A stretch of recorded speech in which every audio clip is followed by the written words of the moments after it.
Je veux parler beaucoup. Mais nous sommes trop nombreux à parler. Si vous savez aussi, il faut nous laisser parler les premiers. Hein. Parce que les premiers parlent beaucoup, à la fin nous, on veut alléger le poids du jour, ceux qui sont là. Laissez-nous de temps en temps que les premiers même en parlent. Il faut un jour que je m'exprime au moins 2 heures. Ici. Mais aujourd'hui, je vais, comme d'habitude, parler un peu. Je veux, si vous permettez, vraiment, il faut savoir que depuis qu'il y a cette affaire d'incendie, il y a nos sœurs, particulièrement, beaucoup de nos sœurs commerçantes, victimes de cette criminalité, qui sont dans l'angoisse, dans la maladie. J'aimerais que nous ayons une pensée particulière à toutes ces victimes. Nous sommes tous touchés. Je pense que parmi nous ici, il y a beaucoup qui vivent des revenus de ces commerçants. Et j'aimerais, peut-être avant d'arriver, pour dire un deux mots, pas d'avocat, mais de responsable de CST sur cet incendie, vous livrer une expérience personnelle, moi, maître Abi. Vous savez, en 2003, nous avons fait l'élection présidentielle. Le PSR, dont je suis le responsable, nous avions présenté à l'époque d'Alcou Péré. Et j'ai pris des initiatives dans la sous-région, chez certains chefs d'État. Moi-même, et lorsque je suis revenu du Burkina Faso, pendant la période de campagne, on a fini la campagne, et juste après, et avant la prestation de serment de Iyadema, à la veille, je pense qu'il a prêté serment un vendredi, c'était le jeudi, le ministre Boko m'a appelé, et il m'a dit, oui, le premier ministre Bouchel, il faut dire à Péré, à l'entame, Alpha, etc. Il veut discuter un peu avec vous, il ne faut pas refuser, il faut venir à la primature. Il était 11 h, moi je sortais du cabinet pour rentrer chez moi. Et il me dit c'est à 13 h ou 14 h, j'oublie l'heure exacte. J'ai réfléchi, je suis allé voir les autres, et nous avons décidé d'aller voir. Lorsque nous sommes allés à la primature, nous avons vu les autres. Je pense qu'il y avait les Fabre. Jean-Pierre était là avec ceux à Kitani. Il y avait Ninevi, il y avait et son groupe, Agolibor son groupe. Nous étions arrivés. Et le Premier ministre, bizarrement, il a commencé à nous recevoir groupe par groupe. Groupe par groupe. Moi, je ne sais pas qui y avait dans la salle. Et lorsque nous étions les derniers maintenant, tout le monde est passé. Et lorsque tu sors de la salle, après ils ne permettent pas de venir dans la salle d'attente pour discuter avec les autres. Nous étions les derniers à passer. Et dans votre groupe, ils font d'abord passer Péré. Et après, j'étais le seul, le dernier. Moi, ils me font passer le dernier. Je rentre dans la salle, je les vois, le premier ministre Kofi Sama, je pense qu'il y avait le général Feu Tidjani, général Wala, il y avait Bokor, il y avait Bojona, il y avait Tchouko, Emmanuel, il y avait Signan, il y avait, je ne sais pas, etc. Et dans la salle, il y avait un autre garçon qui était dans le coin comme ça. À côté de lui, il y avait une chaise, on me dit de m'asseoir. Et ce garçon, c'est le chauffeur qui m'a conduit pour aller au Burkina Faso. J'ai pris mon véhicule pour aller au Burkina Faso. Ce n'était pas mon chauffeur habituel. Mon chauffeur avait pris mon second véhicule pour prendre les journalistes qui suivaient le groupe de Péré. Alors, donc mon parti m'a donné un autre chauffeur. Ce garçon, je ne le connaissais pas. Tout simplement, Il s'appelait Monsieur Delou. Il était de mon village. Et c'est le frère à un copain à moi, l'actuel directeur général de la Radio Lomé. Et c'est un douanier réformé. On m'a dit qu'il va assurer ta sécurité. Alors, ce garçon, j'ai fait le voyage avec lui. On a partagé. Après la campagne, 2 jours avant cette convocation, il n'est pas venu à la maison. Parce que tout le temps, il était chez moi. Il mangeait chez moi, il faisait tout. 2 jours avant, j'étais un peu étonné.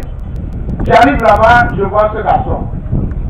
Alors on me dit, oui, maître Abi, on n'attendait que toi. C'est toi qu'on veut.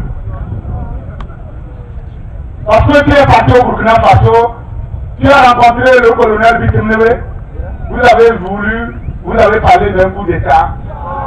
Donc il faut que tu nous dises le coup d'État que vous voulez faire. Et ils disent à ce garçon, bon, il faut dire ce que Maître Abi et le colonel Bitemnewe ont dit au Burkina Faso, à l'hôtel, il préside. Alors, on m'a mis à côté du garçon. Il a commencé à parler, et moi je le regardais fixement pour savoir s'il pouvait me regarder dans les yeux. Il était comme ça, il ne me regardait pas. Il a commencé à dire, oui, on est allé au Burkina la nuit, on est arrivé à 4 heures à Ouaga, en passant, nous a ouvert les frontières et tout. Je suis arrivé, Bitemnewe est venu 30 minutes après. Nous sommes rentrés dans ma chambre. Il était là, on a commencé à parler du coup d'État et je lui ai dit de sortir et après on a continué. Alors on lui a posé des questions.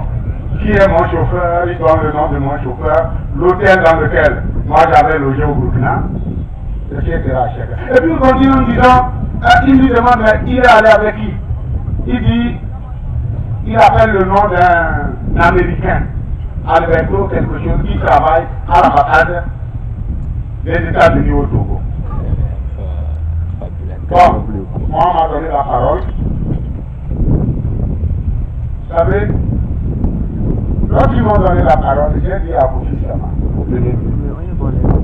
moi, s'ils veulent que je parle d'un coup d'État, qu'ils me laissent rentrer d'abord dans l'armée. Je suis civil, je ne parle pas d'un coup d'État. Mais s'ils veulent parler politique, on va parler tout de suite politique. Et puis je demande, mais vous avez peur d'un coup d'État pour m'appeler? Un civil va faire un coup d'État et vous m'appelez moi. Je continue à leur dire que je veux qu'il soit noté avant que je ne continue de m'exprimer que Maître Abi fait la politique mais ne parle pas d'un coup d'État. Et je veux à l'instant même vous dire que ce gouvernement, ils ont des garçons partout parmi nous ici. Il faut aller leur dire que le CST, le FLAC, l'opposition togolaise, nous faisons la politique, nous ne brûlons pas les marchés. Il faut aller leur dire ça. Alors après j'ai continué en lui disant que je suis allé au Burkina. Et j'ai dit ce que j'ai fait au Burkina. Je suis allé avec une blanche. Je n'étais pas avec un blanc et américain. J'ai appelé le nom de la dame. Mike Bernard Joseph. Elle est journaliste. Le capitaine Signon, commandant à l'époque, il avait le numéro de la dame. Il a vérifié. La dame a confirmé et donné tous les détails. Alors du coup, ce garçon a commencé à trembler. Et après, ils l'ont enfermé. Il a tout fait pour s'évader et il est décédé 8 mois après. C'est à son âme. Je veux donner cette petite expérience professionnelle pour vous dire que entre nous, aujourd'hui, nous savons les méthodes de ce système. On ne le découvre pas, on le connaît. On le connaît si bien. Il y a quelques temps, j'ai des amis qui me disaient, mais maître Abi, vous avez beaucoup de chance. Aujourd'hui, au moins, vous pouvez dormir tranquillement. Si c'était sous Yadema, nous allons former des garçons, nous allons monter vos propres parents. Ils vont venir enterrer chez vous des bombes. On va dire que vous voulez casser les stations, les commissariats, les gendarmeries. On vous prend, on vous enferme et puis c'est fini. Il a dit ça, on a rigolé. Mais aujourd'hui, qui peut dans ce pays nous dire que les responsables d'opposition que nous sommes, en tout cas nous que vous voyez devant vous, on peut commoditer des incendies de marché au Togo. Qui peut le croire? Y a-t-il quelqu'un ici? Je veux le connaître. Mes chers amis, ces affaires-là, ces affaires d'incendie, s'il y a une affaire comme ça, partout dans le monde, on fait une enquête. On détermine comment le feu est parti. Les moyens utilisés, les produits, les composants, par où même on a jeté peut-être le feu, comment il a été allumé. On fait une traçabilité même de l'incendie. Après, on fait des investigations pour en déterminer les auteurs. Jamais, et je veux que vous compreniez à quel point la misère tout court peut conduire des citoyens. On a monté des gens. On les a montés qui étaient ici, des garçons, avec nous, pour accuser des hommes politiques. C'est honteux. C'est un drame. Combattons la misère, mes amis. Combattons pour que demain, aucun de nos concitoyens ne soit dans cette situation. Il peut être exploité pour porter une accusation injuste, grave, contre un autre Togolais. Ça, c'est l'effet de la misère. Et cette misère, elle a été voulue pour ce peuple togolais. C'est pour ça que nous nous battons. Si nous nous tenons devant vous ici, c'est que nous voulons que notre pays progresse. C'est que nous voulons que dans notre pays, la misère soit réduite. C'est que nous voulons que dans notre pays, il y ait la paix. La paix dont il parle, ce n'est pas la paix d'un cimetière, mais la paix de la vie. Nous la voulons réellement. Parmi ceux qui s'expriment aujourd'hui, il y a des gens qu'on a montés pour accuser. Depuis, on a commencé à les monter. On nous avait dit, les rumeurs me sont venues à l'oreille, qu'ils vont nous régler les comptes. Quoi qu'il en soit, on va nous régler les comptes. Un à un. De toutes les façons, je vous préviens, ceux qu'on ne cite pas aujourd'hui, demain, on va monter quelque chose pour les citer. Alors, on a mis des gens avec nous, exprès, même les plus aînés. Aujourd'hui, ils sont là, dans le cadre de cette mission. Moi, je veux, mes frères et sœurs, je veux qu'on applaudisse pour nos détenus politiques. Ceux qui ont été accusés injustement, ils sont maintenus dans leur chose. Ils ne méritent pas ça. Ils veulent un Togo libre, un Togo prospère. Ils ne veulent pas un Togo d'incendie. Mais je veux dire au même moment à ce régime, puisqu'il y a des gens ici, il faut leur dire que le combat que nous menons, ce combat, il va aboutir, qu'on le veuille ou pas. Il aboutira même plus vite.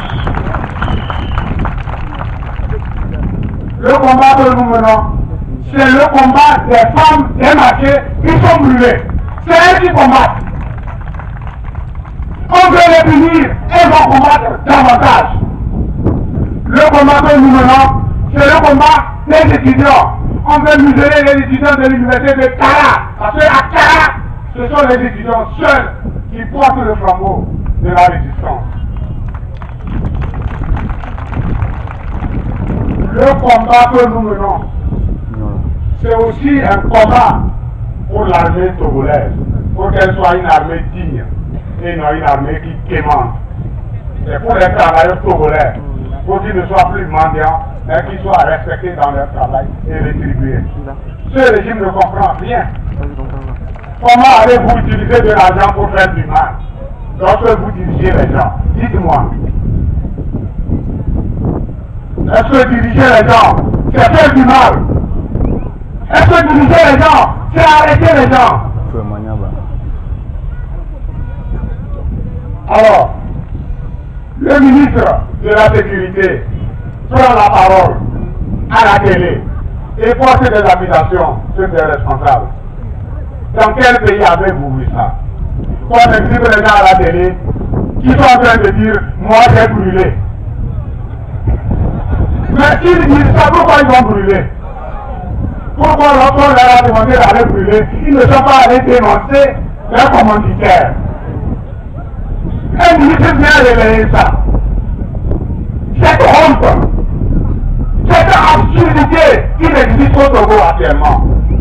Vous savez, notre pays vient d'être classé le 7e pays le plus triste au monde. C'est eux qui font notre tristesse. J'en aurais fini là. Je veux leur dire encore et encore, que lorsqu'il s'agit des responsables politiques que nous sommes, nous allons mener jusqu'à son terme le combat démocratique et légitime. Nous ne sommes pas des incendiaires, ils n'ont qu'à s'en prendre à eux-mêmes, à leur propre critique. Merci beaucoup.